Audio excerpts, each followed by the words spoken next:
Olá, tudo bem? Bem-vindos ao curso de Química Geral.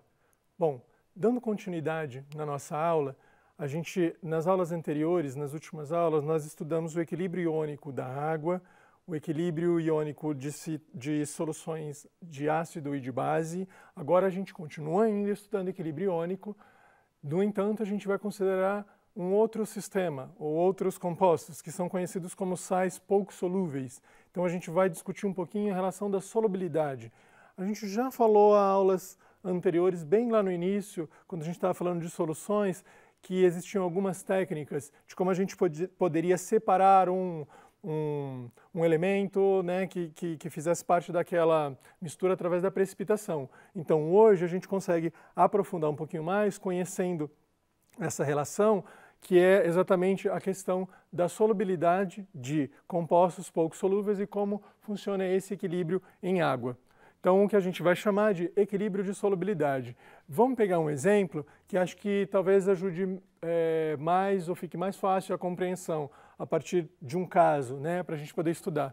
Então, levando em consideração esse composto, trisulfeto de bismuto, então Bi2S3, ele é um sólido. Então, quando a gente adiciona ele em água, ele vai formar, ou ele vai, né, liberar os íons, o cátion bismuto 3+, em solução aquosa, e o sulfeto 2- em solução aquosa. Aqui a gente precisa levar em consideração os coeficientes estequiométricos do balanceamento dessa reação química, ou seja, nesse composto, quando ele, enfim, forma seus íons, a gente vai ter uma relação que para uma molécula aqui de trisulfeto de bismuto, a gente vai ter dois cátions de bismuto e 3 ânions de enxofre sendo formados aqui. E aí, bom, da mesma maneira que ele se solubiliza, ele tem uma solubilidade baixa, o que significa que uma parte dele vai estar presente nessa solução na forma de sólido.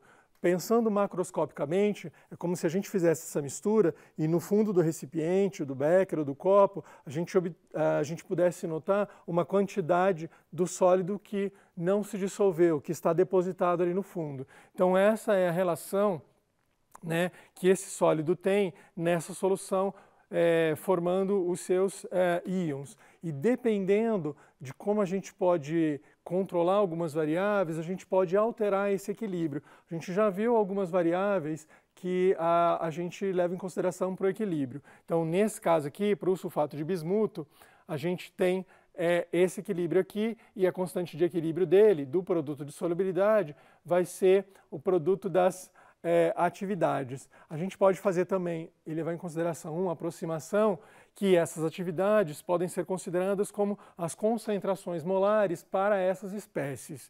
Tudo bem?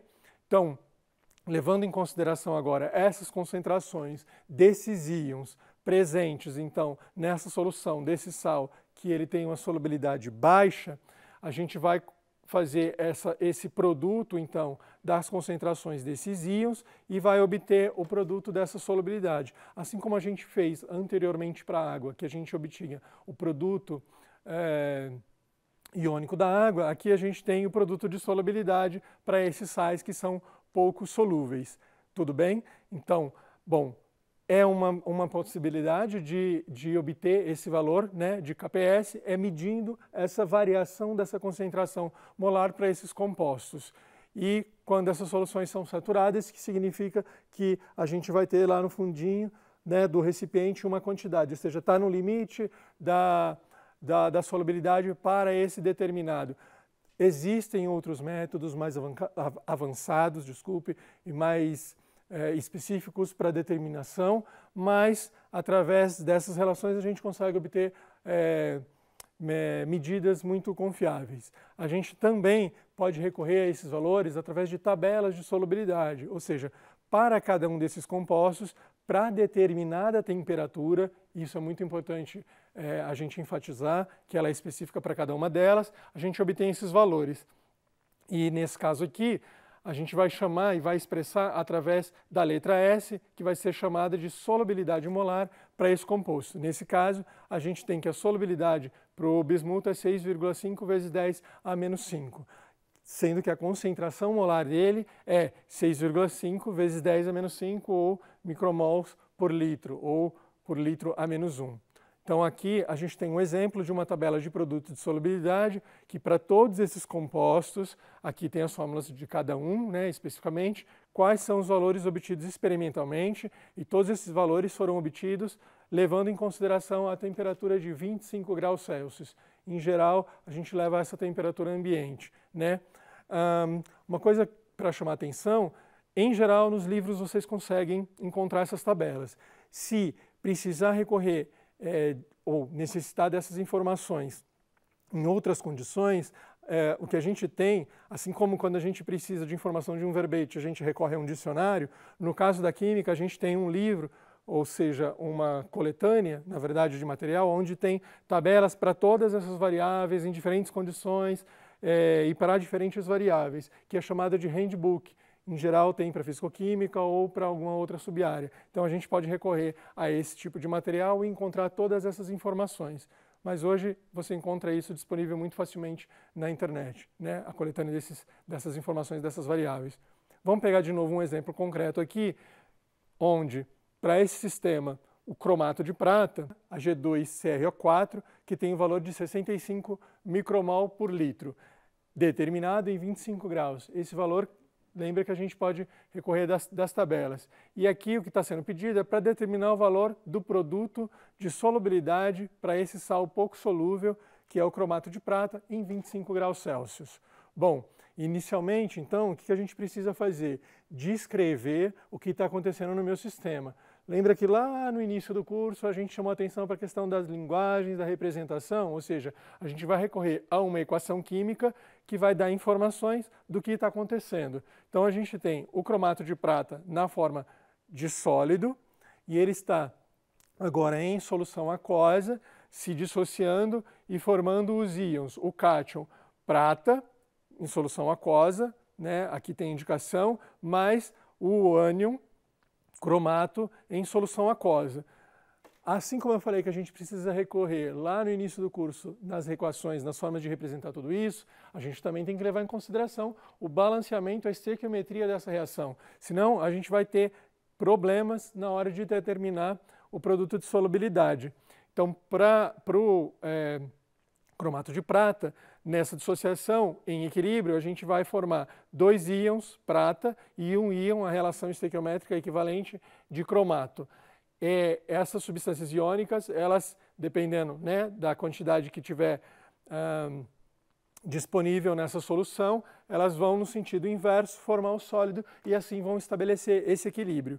Bom, lembra que também nas aulas anteriores, quando a gente discutiu a questão do equilíbrio, como é que a gente escrevia ou descrevia para identificar a constante de equilíbrio, que eram as espécies em solução aquosa ou gasosa e não a sólida, e não o líquido puro. Então, o produto de solubilidade para esse sal pouco solúvel vai ser o produto da concentração desses íons da prata vezes, né, a concentração do cromato. Agora, levando em consideração os coeficientes estequiométricos, no caso da prata eu tenho 2 e no caso do cromato eu tenho 1. Então, da prata eu tenho 2, eu elevo ao quadrado, a minha concentração, e da prata é 1. A partir dessa relação, que de 2 mols de prata para 1 mol de cromato de prata, se essa é a concentração de cromato, 6,5 vezes 10 a menos 5 mol a menos 1, eu tenho agora que a minha concentração de prata é 2 vezes essa solubilidade em função desse equivalente dessa relação estequiométrica. E a partir disso, eu tenho que 1 mol de cromato, a concentração é aproximadamente, né, a mesma do cromato de prata, 6 vezes 10 a menos 5, e agora eu tenho que a concentração da prata era 2 vezes essa concentração. E aí eu consigo determinar qual é o valor do KPS. Resolvendo essa conta, eu chego nesse valor que é 1,1 vezes 10 a menos 12. É um valor muito pequeno, que era de se esperar porque é um produto, ou seja, é um composto de baixa solubilidade. Vamos dar uma olhada em um outro exemplo, em uma outra situação. Agora, a gente tem um outro composto que é o iodato de crômio 3, também em solução aquosa, em temperatura de 25 graus.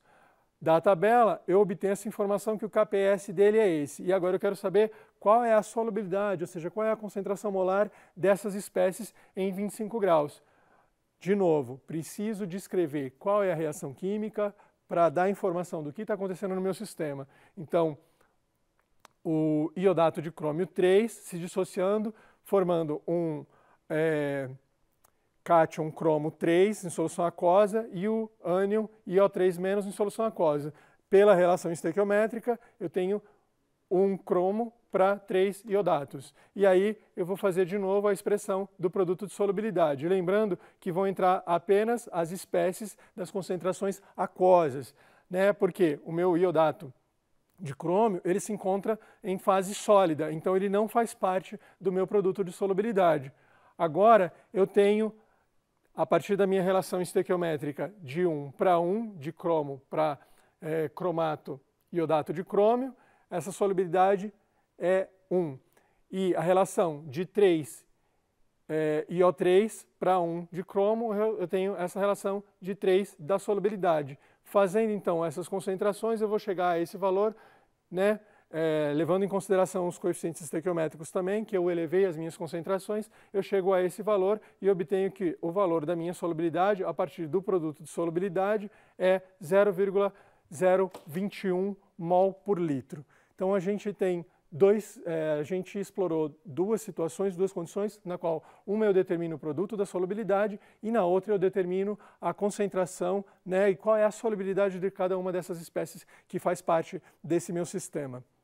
Agora, eu também tenho, já que eu tenho essas informações e tenho esse conhecimento, eu posso usar esse conhecimento para tentar controlar esse tipo de situação que eu possa me deparar. A gente pode resgatar também das aulas de equilíbrio a questão do princípio de Le Chatelier, que era como é que a gente podia alterar ou deslocar o equilíbrio em um sentido ou outro através da adição ou exclusão de uma determinada espécie que você adiciona nesse sistema.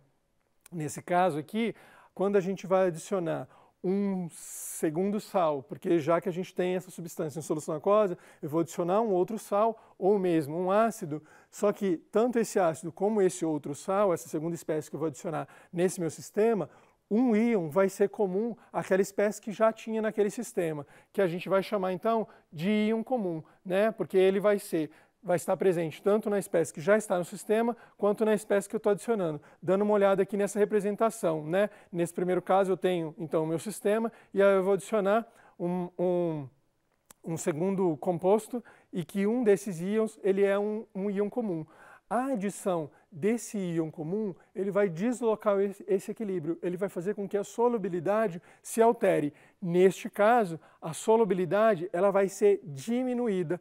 Então, aqui, né, nessas duas figuras, a gente pode notar que a partir de um determinado tempo, depois que se adicionou esse íon comum, uma quantidade desse material se precipitou e foi para o fundo na forma de um sólido. Então, a gente tem uma situação aqui na qual a gente pode tanto macroscopicamente representar como submicroscopicamente representar o que é chamado de efeito do íon comum. Eu vou adicionar, né, um outro composto, enfim, uma outra substância, e eu vou fazer com que eu consiga deslocar esse equilíbrio, diminuindo a solubilidade. Aqui também um outro exemplo, no qual eu já tenho cloreto de prata com essa determinada concentração, e eu vou misturar ele com o cloreto de sódio. Olha aqui, cloreto de sódio, a espécie comum, cloreto de prata, a espécie comum é o cloreto. Então, dessa relação entre essas espécies, eu vou determinar o que vai acontecer com essa solubilidade. Basta da gente dar uma olhada no produto de solubilidade do cloreto de prata, qual é a concentração de prata que eu tenho, qual é a concentração de cloreto que eu tenho, 1,0 vezes 10 a menos 4. Quando eu adiciono agora a outra espécie, eu estou alterando esse valor e a minha solubilidade agora passa a ser, para a prata, de 1,6 vezes 10 a menos 6. Ela vai ser menor que a anterior. Então, a gente pode, através desse exemplo aqui, notar o efeito do íon comum. Quando você adiciona essa espécie, né, e altera através do princípio do Le Chatelier, a gente vai diminuir a solubilidade dessa espécie. E isso pode nos ser útil no caso da gente ter uma mistura de compostos e eu quero fazer uma precipitação seletiva. Eu quero fazer com que determinado íon que esteja presente naquele sistema, ele precipite antes, fazendo esse deslocamento. Com isso, eu consigo fazer aplicações em diferentes situações para recuperar metais pesados de contaminação em sistemas, em mananciais aquosos, por exemplo, né? Como é o caso principalmente de cádmio, de chumbo, que são provenientes dessas pilhas e baterias que são descartadas indevidamente. Então, a gente pode conseguir através de uma precipitação seletiva, fazer isso, determinando os produtos de solubilidade para uma espécie, nesse caso para o iodeto de chumbo, e no segundo caso, a gente vai analisar as concentrações de cada um deles e ver como é que a gente vai fazer precipitar primeiro, se é o iodeto ou se é o chumbo. E aí a gente consegue fazer essa chamada precipitação seletiva, que aqui tem um exemplo que em uma amostra, né, de água do mar, tem uma mistura de uma série de compostos, nos quais a gente tem magnésio na forma iônica, para uma determinada concentração de 0,05, cálcio também numa concentração de 0,01, e a gente vai usar as informações da tabela de solubilidade para poder determinar que na adição de hidróxido de sódio sólido, quem dessas duas espécies, se magnésio ou cálcio, vai precipitar primeiro, considerando que não vai ter uma mudança muito grande do volume que a gente vai adicionar, uma vez que é uma base forte, então em pouca quantidade a gente talvez consiga obter esse valor, essa precipitação mais facilmente. Então, descrevendo as minhas reações químicas, eu consigo determinar o produto de solubilidade que eu obtenho da tabela e determino a concentração de íon hidroxila de 0,03.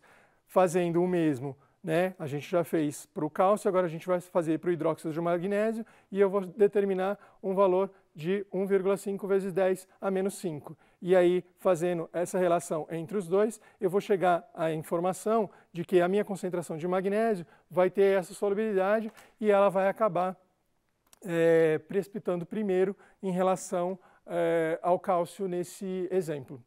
Então, aqui a gente viu mais uma situação na qual a gente pode recorrer àqueles conceitos e conteúdos que a gente estudou para uso e benefício para resolver situações e problemas dos mais diferentes possíveis.